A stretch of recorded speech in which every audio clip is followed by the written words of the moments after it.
dear to me. But I am equally happy to see that the convener of the LDF and the UDF both are present in this function. This is what democracy is about. Normally we consider that democracy is opposite of dictatorship, tyrannical rule.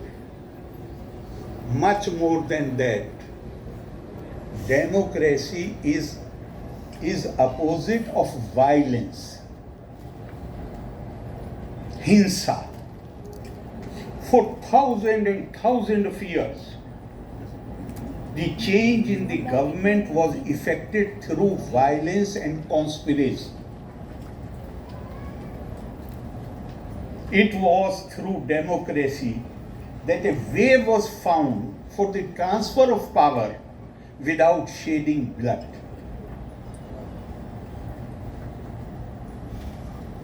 That is why it is absolutely essential.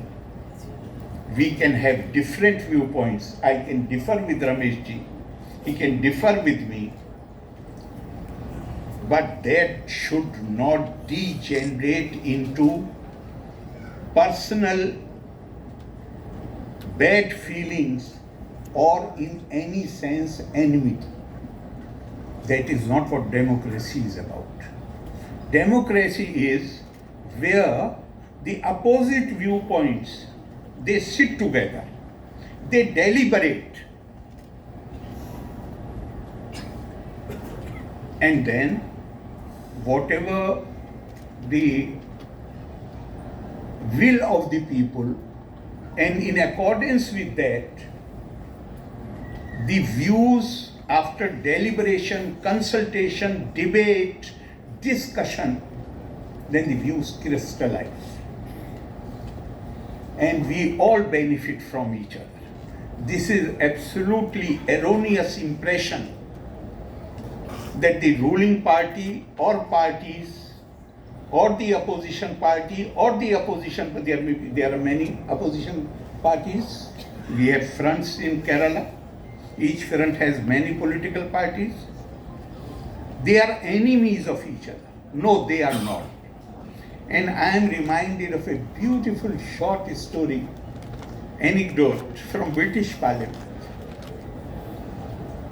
In a by-election, a new member was elected. And when he entered the house for the first time, he stood in the aisle, had a good look of the people sitting on the opposition side, and then he remarked, "Oh, today I can see all of them, our enemies." A senior member of his party who was sitting there, he looked at him and told him, "Stupid fool, they are only your rivals. All your enemies are sitting on this side."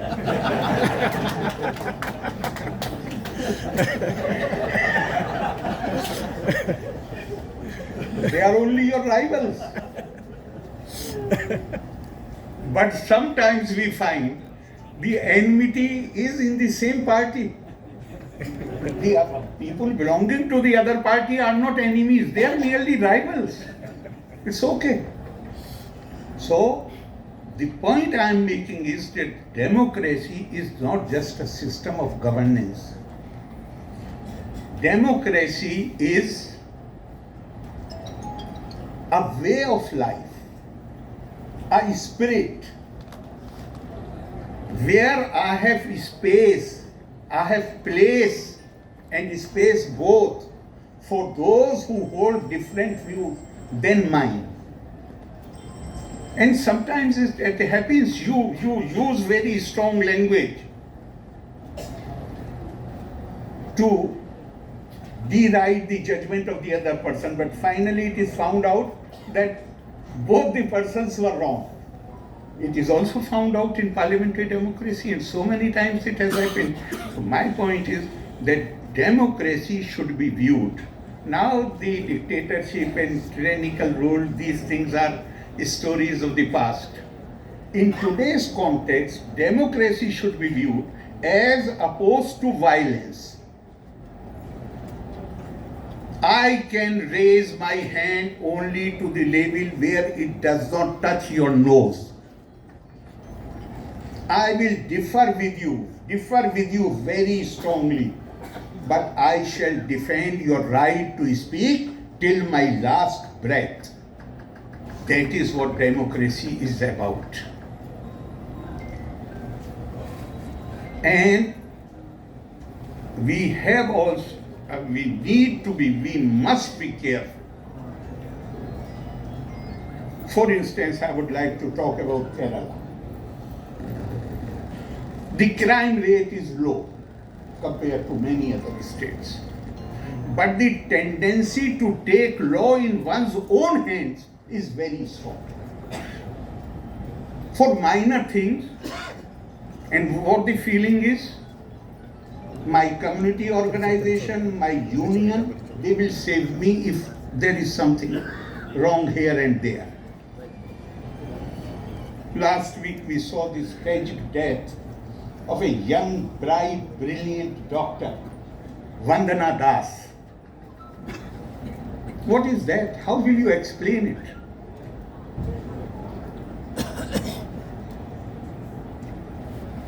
This can be only there is one is ready to take law in one's own hands. Not necessarily that they are committing any big crimes. No, Kerala's crime rate is very low. But we must watch out that we cannot have states within the state. We cannot have this lawlessness in the name of the unions.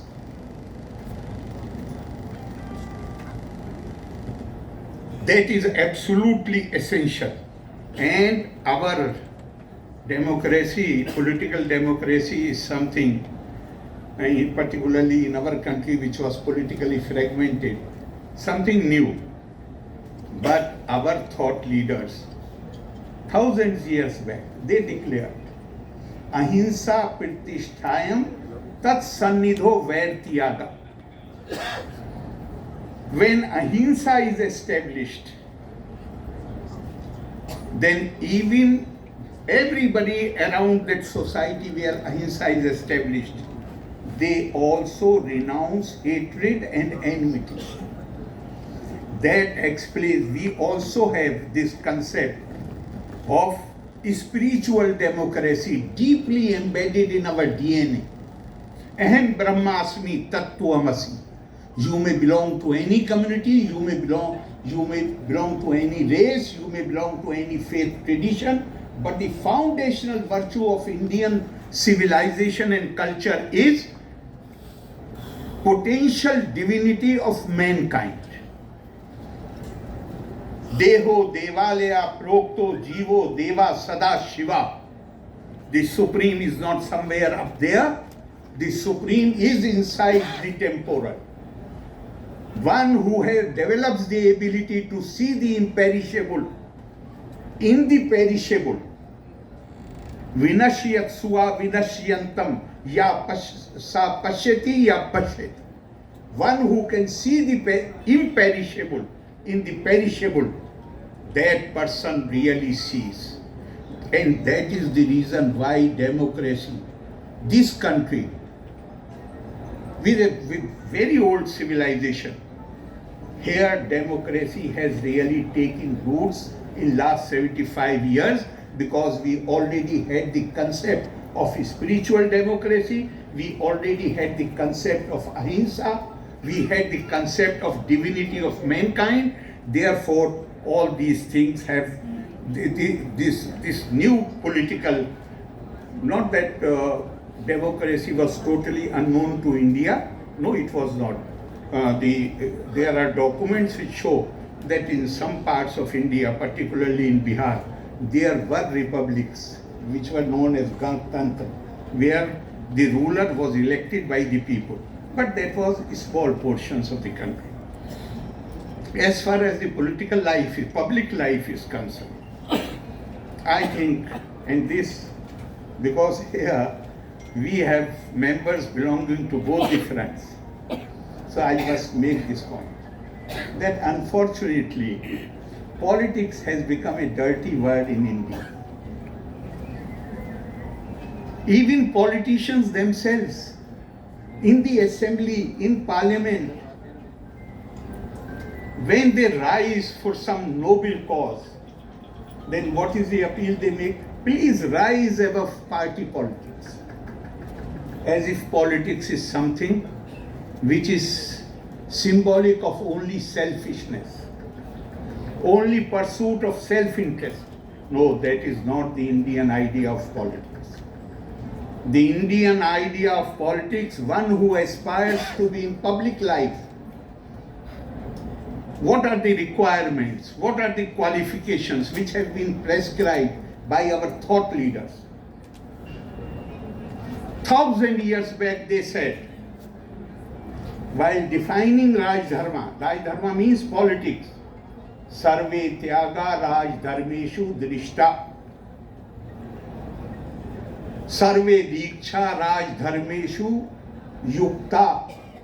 Sarve Vidya Raj Dharmeshu Chokta. Sarve Loka Raj Dharma Pravishta. One who aspires to be in public life must be ready, if need arises, to make supreme sacrifice. That has been described as the first and foremost requirement for those who aspire to be in public life. Then they should be very cultured. They should be very humane. Manurbhav Janya Devyam Janam. Be humane and produce divinity. And then, after humanness, after being cultured, culture means where there is absence of matsya, where there is no law of jungle, where the strong take the responsibility that the weak will survive with dignity and equality, and the strong will take this responsibility upon themselves. This is what civilization stands for. Shatpat Brahman says, where there is no matsya, that is the dharmic samaj. Then Vidya, Sarve Vidya Raj Dharmeshu Chokta. One who aspires to be in public life must be armed with knowledge of almost every subject. That is also one of the basic requirements. And then Sarve Loka Raj Dharma Pravishta. And he must have it in his mind that all kind of people, our ministers, even me, when I took the oath as minister, not as governor, but as minister when I took the oath, then you take the oath that I shall do justice to all manner of people without any fear or favor. न मैं द्वेष रागो न मैं लोभ मोहो मदो नैव मैनेव मात्सर्य भावा न धर्मो न चार्थो न कामो न मोक्षा चिदानंद रूपा शिवो हम शिवो. This is what Shankaracharya said more than 1200 years ago. So these are the basic requirements. Now I think I've already taken enough time. I know there are so many people. You go to any function related to Chainitalaji, and then you have this kind of scene when his son or daughter, who was married? Son. It was difficult for me to reach the venue. The whole road was full of people who were coming. You had made some announcement or you had sent cards to everyone? The whole road was full of people. I'm not surprised what I am seeing here. Now about him, I will say something, and then I